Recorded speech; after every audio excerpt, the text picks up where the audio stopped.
Shalom, everyone. This is Brother Doug with the Awakened by Yahuwah Assembly.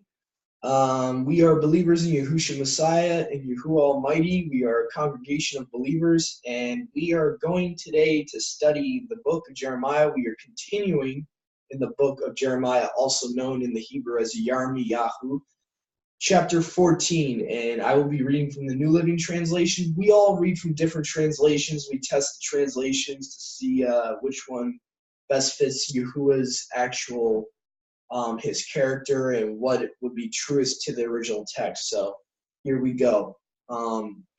Jeremiah, Yirmiyahu, chapter 14. And the title is Yehuda's Terrible Drought, Judah's Terrible Drought. This message came to Yirmiyahu, Jeremiah, from Yahuwah, explaining why he was holding back the rain. Yehuda wilts. Commerce at the city gates grins to a halt. All the people sit on the ground in mourning, and a great cry rises from Jerusalem. The nobles send servants to get water, but all the wells are dry. Your servants return with empty pitchers, confused and desperate, covering their heads in grief. The ground is parched and cracked for lack of rain. The farmers are deeply troubled. And hold on, let's just put on pause. All right, everyone, we are back. So I left off at Yirmiyahu, Jeremiah 14, verse 4. And I'm going to pick up and read verse 5 here. They too cover their heads. Even the doe abandons her newborn fawn, because there is no grass in the field. The wild donkeys stand on the bare hills, panting like thirsty jackals. They strain their eyes looking for grass, but there is none to be found. The people say, our wickedness has caught up with us, Yahuwah. But help us for the sake of your own reputation. We have turned away from you and transgressed against you again and again. O hope of Yashrael, our Savior in times of trouble, why are you like a stranger to us? Why are you like a traveler passing through the land, stopping only for the night? Are you also confused? Is our champion helpless to save us? You are right here among us, Yahuwah. We are known as your people. Please don't abandon us now. So this is what Yahuwah says to his people. You love to wander far from me, and do not restrain yourselves. Therefore I will no longer accept you as my people. Now I will remember all your wickedness and will punish you for your transgressions. Verse 11, then Yahuwah said to me, do not pray for these people anymore. When they fast, I will pay no attention. When they present their burnt offerings and grain offerings to me, I will not accept them. Instead, I will devour them with war, famine, and disease.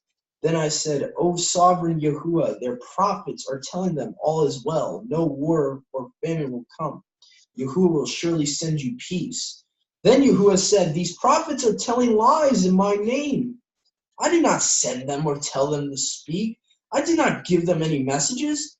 They prophesy of visions and revelations they have never seen or heard.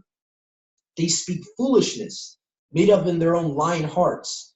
Therefore, this is what Yahuwah says, I will punish these lying prophets, for they have spoken in my name, even though I never sent them. They say that no war or famine will come, but they themselves will die by war and famine. As for the people to whom they prophesy, their bodies will be thrown out into the streets of Jerusalem, victims of famine and war. There will be no one left to bury them. Husbands, wives, sons, and daughters, all will be gone, for I will pour out their own wickedness on them. Now, Yirmiyahu, say this to them. Night and day my eyes overflow with tears. I cannot stop weeping. For my virgin daughter, my precious people have been struck down and lies mortally wounded. If I go out into the fields, I see the bodies of people slaughtered by the enemy. If I walk the city streets, I see people who have died of starvation. The prophets and the priests continue with their work, but they do not know what they're doing. Verse 19, Yahuwah, have you completely rejected Yehuda? Do you really hate Yerushalayim, Jerusalem? Why have you wounded us past all hope of healing? We hoped for peace and no peace came. We hoped for a time of healing but found only terror. Yahuwah, we confess our wickedness and that of our ancestors also. We all have transgressed against you. For the sake of your reputation, Yahuwah, do not abandon us. Do not disgrace your own esteemed throne. Please remember us and do not break your covenant with us. Can any of the worthless foreign mighty ones send us rain? Does it fall from the sky by itself? No, you are the one, O Yahuwah, our Elohim. Only you can do such things, so we will wait for you to help us. That is the end of Jeremiah chapter 15. I'm going to unmute everyone here so we can all talk about this chapter. It's a lot in it. This is the repercussions of not obeying Yahuwah. Right away, I see that this is the curses. One of the curses, Yahuwah talks about that he will not baruch you if you disobey him. So, and one of his barukings is sending rain in due season. There's many places in Scripture that show that's one of his barukings, or barakings, however you want to. Even the deer is suffering, the deer and the donkeys, the wildlife are suffering because of man's sin. What I noticed is those prophets, the prophets that lied and just led them astray, and they were just so comfortable and thinking, I guess they were, we're okay, we'll be safe. Wrong. Well, it's like today's so-called preachers. They speak smooth words, but no truth. And yeah, the world is like that today. They don't even realize they're living in sin. It just they go to every Sunday. They don't even see that they're in sin. No, they think the law has been done away with, so there's nothing for them to worry about. The thing is, the prophets back then were saying to them that there's nothing there's nothing going on here. Yeah, right. A lot of sin will bring a lot of misery, even to the animals when they did not sin. And I've always been an animal lover, and just thinking about the poor deer having to abandon her young. And these weren't prophets. These weren't prophets. They were soothsayers and mediums. True, yeah. No, that's what we have in these Sunday circuses. No difference. That's true. And they tell the people falsehoods and they believe it. Yep. You're saved. I'm saved, always saved. You don't have to keep that old law. But the truth is, we have to obey everything Yahuwah says, or the penalty is death. People don't understand that the law has no effect on them unless they disobey it. But it reaps curses if it's disobeyed.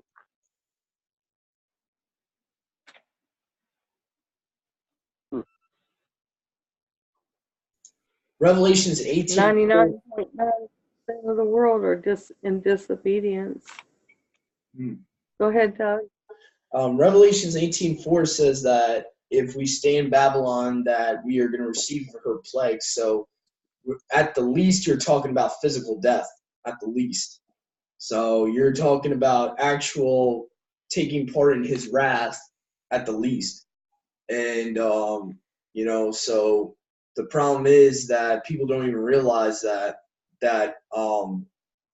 believing Yahushua is the Messiah is salvation, not realizing that the demons believe. Demons are not saved. So, I mean, it's not just educational understanding that he's the Messiah. He rose from the dead. It's actually trusting him, actually putting your life in his hands. So I think people have a misunderstanding of what belief actually is. And when it says those that believe on him, that they might be saved, I think the correct word should have been trust. The Aramaic New Testament, a lot of times, the word belief is interchangeable with trust in the Aramaic New Testament. So I think it would make a lot more sense that you have to trust in him with your life. You have to actually put your life in his hands, and he becomes the master of your life, and you're not the master of your life anymore.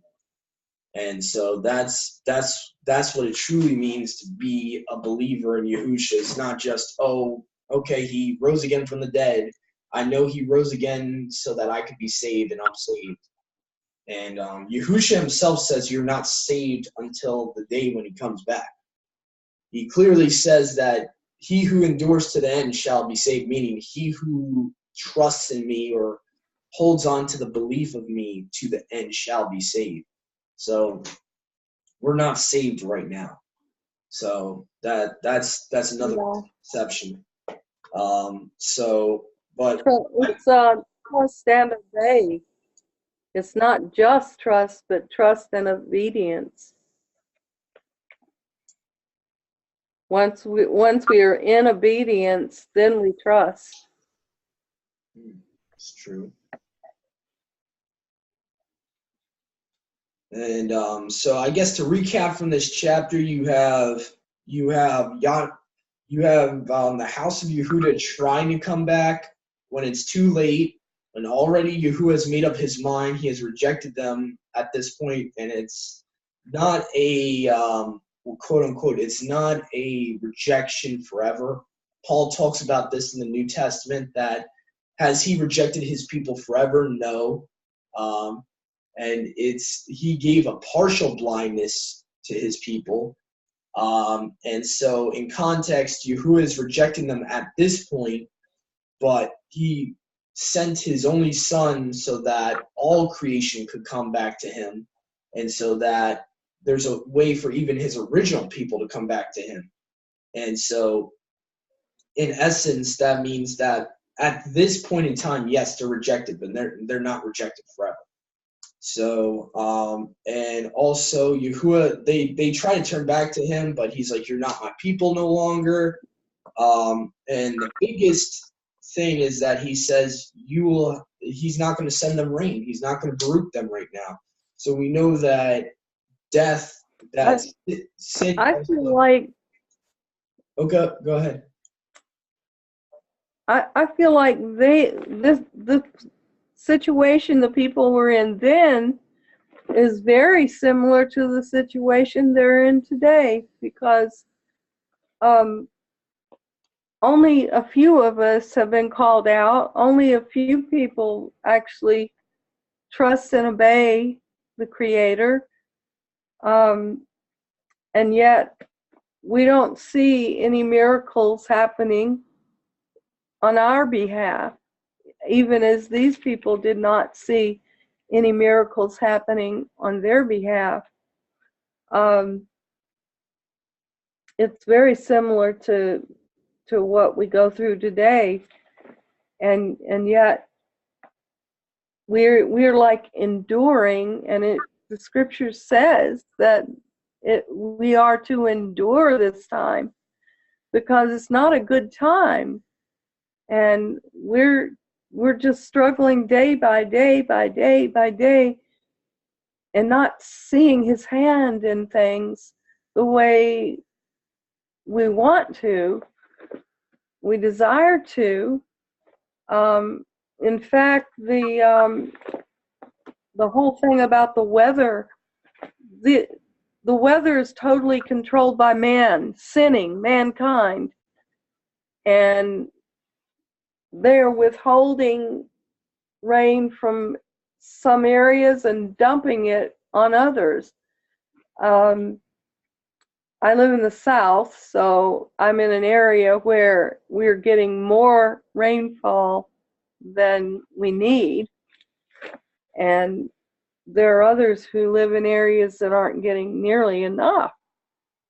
And Yahuwah isn't changing this. He's allowing it to happen for mankind, that sinning, the worst of the worst of mankind, is in control of the weather. And I'm just comparing that time to our time, and I'll let somebody else say something now. Yep. So just want to give a summary. Basically, so we have the rejection of his people at that time. Then you also have the repayment for them for their disobedience, is that there's a drought. And also, basically, who is saying, do not hear their, basically, do not intercede for them. He tells Yirmiyahu. So he's basically saying to Jeremiah, do not intercede for them. I will not hear their prayers. And basically, so you have this concept of that this is what happens when we don't obey. And quite frankly, this is a scary thing we should take into account. And they're pleading with Yahuwah to save them, and Yahuwah is saying no, because you have gone apostate, you have followed other mighty ones and such things. And of course, like Dennis said before, the biggest thing with this chapter was the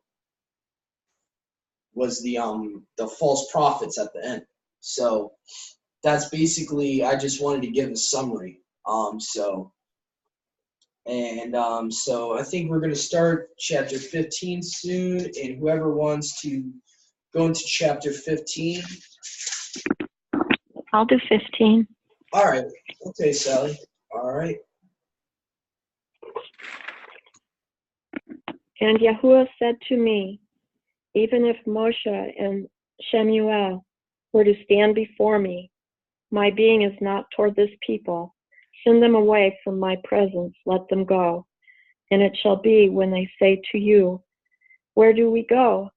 Then you shall say to them, thus said Yahuwah, those for death to death, and those for the sword to the sword, and those for scarcity of food to scarcity of food, and those for captivity to captivity. And I shall appoint over them 4 kinds, declares Yahuwah, the sword to slay, the dogs to drag, the birds of the heavens and the beasts of the earth to devour and destroy. And I shall make them for a horror of all the reigns of the earth on account of Manasseh, son of Hezekiah, Hayahu, how do you say that? Hezekiah, sovereign of Yehuda, because of what he did in Yerushalayim. For who has compassion on you, O Yerushalayim, and who mourns for you, and who turns aside to ask how you are doing? You who have forsaken me, declares Yahuwah, you have gone backward. Therefore I shall stretch out my hand against you and destroy you. I have been weary of relenting, and I shall winnow them with a winnowing fan in the gates of the land. I shall bereave, I shall destroy my people. They would not turn back from their ways. Their widows shall be more numerous than the sand of the seas. I shall bring against them, against the mother of the young men, a ravager at noon. I shall cause agitation and sudden alarm to fall on her, suddenly. She who has borne 7 shall pine away. She shall breathe her last. Her sun shall go down while it is yet day. She shall be put to shame and be humiliated. And their remnant I give up to the sword before their enemies, declares Yahuwah. Woe to me, my mother, that you have borne me, a man of strife and a man of contention to all the earth. I have neither lent for interest, nor have men lent to me for interest. All of them are reviling me. Yahuwah said, did I not direct you for your good? Did I not intercede for you in a time of evil and in a time of distress against the enemy? Does one break iron or bronze from the north? Your wealth and your treasures I give as plunder, not for price, because of all your sins, even in all your borders. And I shall cause them to pass over with your enemies into a land which you did not know. For a fire is kindled in my displeasure, which burns upon you. You yourself know, O Yahuwah, remember me and visit me, and take vengeance for me on these who persecute me. In your patience, do not take me away. Know that for you I have suffered reproach. Your words were found, and I ate them, and your word was to me the joy and rejoicing of my heart. For your name is called on me, O Yahuwah, Elohim of hosts. I have not sat in the company of the mockers, nor do I exult. I have sat alone because of your hand, for you have filled me with displeasure. Why is my pain without end, and my wound incurable, which refuses to be healed? Are you to me like a failing stream, as waters not steadfast? Therefore thus said Yahuwah, if you turn back, then I shall bring you back. Before me you shall stand, and if you take out the precious from the worthless, you shall become as my mouth. Let them return to you, but do not return to them. And I shall make you to this people a strong bronze wall, and they shall fight against you, but not overcome you. For I am with you to save you and deliver you, declares Yahuwah. And I shall deliver you from the hand of evildoers, and I shall ransom you from the grip of the ruthless.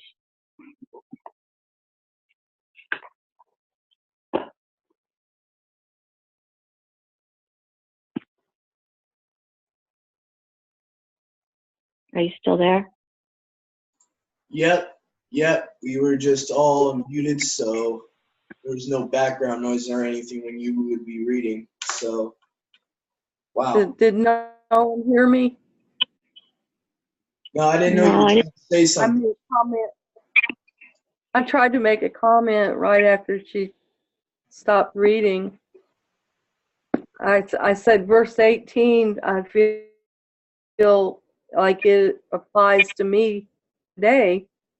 Why is my pain without end, and my wound incurable, which refuses to be healed? Are you to me like a failing stream, as waters not steadfast? Therefore thus says Yahuwah, if you turn back, then I will bring you back. Well, those of us who have turned back to him are still not receiving his healing touch. And sometimes I wonder why. Does anyone else? And I saw more chemtrails yesterday. Well, all I can say is Yahuwah does things in his time and not our time. That's the only thing I can say about that. That's what I've been seeing too. I mean, it doesn't matter if you are obedient now. I guess because so many aren't obedient, that he's just punishing us along with the non-obedient for now, until he will take us out and punish the wicked, punish the wicked. Yeah, Yahuwah reserves that for himself when he will heal us and when he is gonna rescue us. That's it for him to know. That's why I think that Yahuwah doesn't say the exact day that his son will return, but we know that he gives us clues of when the day of Yahuwah will be, but he never says the exact day and hour. He never says the exact specific day and hour, I should say. But he does give us clues on what that day is going to be like for us to keep watching. So Yahuwah, a lot of the times, he won't tell someone verbatim when he's going to do something. He kind of reserves that for himself. And he does stuff on his own terms, at his own time, when he knows it's best to do things. That's why it says that his ways are higher than our ways, his thoughts are higher than our thoughts. So, yeah. I think that it's also just, this whole chapter is pretty much, Yahuwah's basically showing that he's tired of Yashrael, abusing his mercy. He's tired of it. And it kind of reminds me, I think it's either the book of Proverbs or Ecclesiastes, where Solomon says, don't sin on purpose thinking he's going to forgive you. And that's where I think Yahuwah's at that point with Yashrael historically at this point. At least with the southern house, he's like, stop, you go sin after sin after sin. I'm not gonna bear it anymore. In my version, it says in verse 6, I am tired of always giving you another chance. You keep letting me down. You keep doing the same thing. So. And yet the prophet said, "Oh, it's okay. You can go ahead." That doesn't help. No, that doesn't help. That we still have those wicked prophets today. Yeah, they're stumbling blocks. Speak the smooth thing.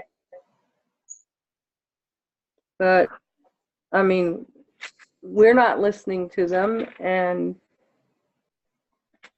it's just that so many are that you have maybe 99.9% that are sinning and don't care or don't realize it.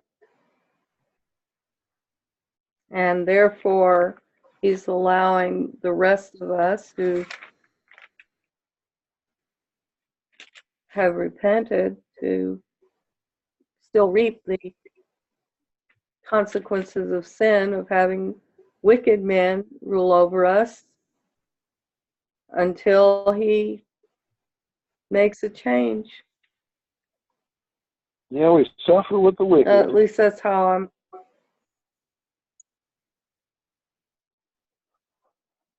The righteous are suffering with the wicked, only he moves among the righteous, and I look forward to that day. Maybe he's waiting for the righteous to become more righteous.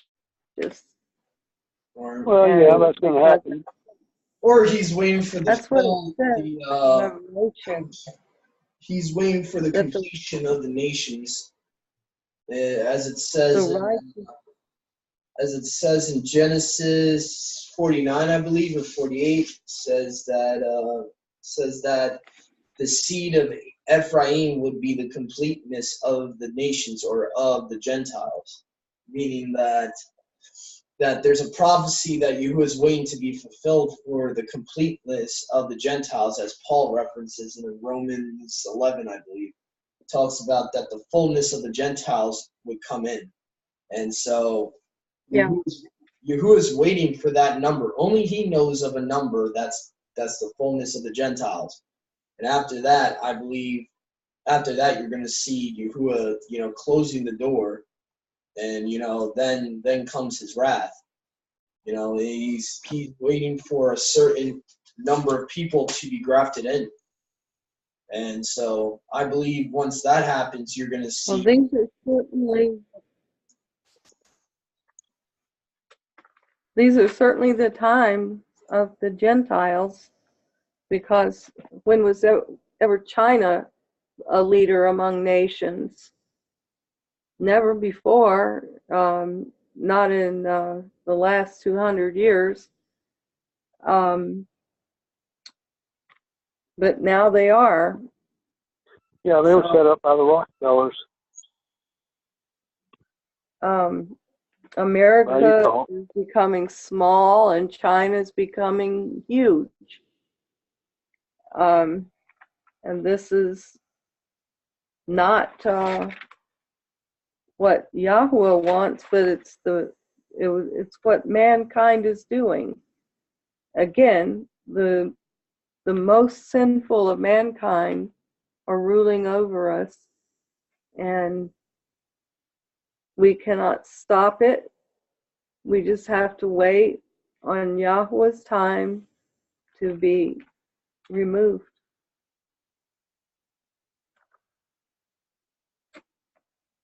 Well, that concludes our first part of the study today.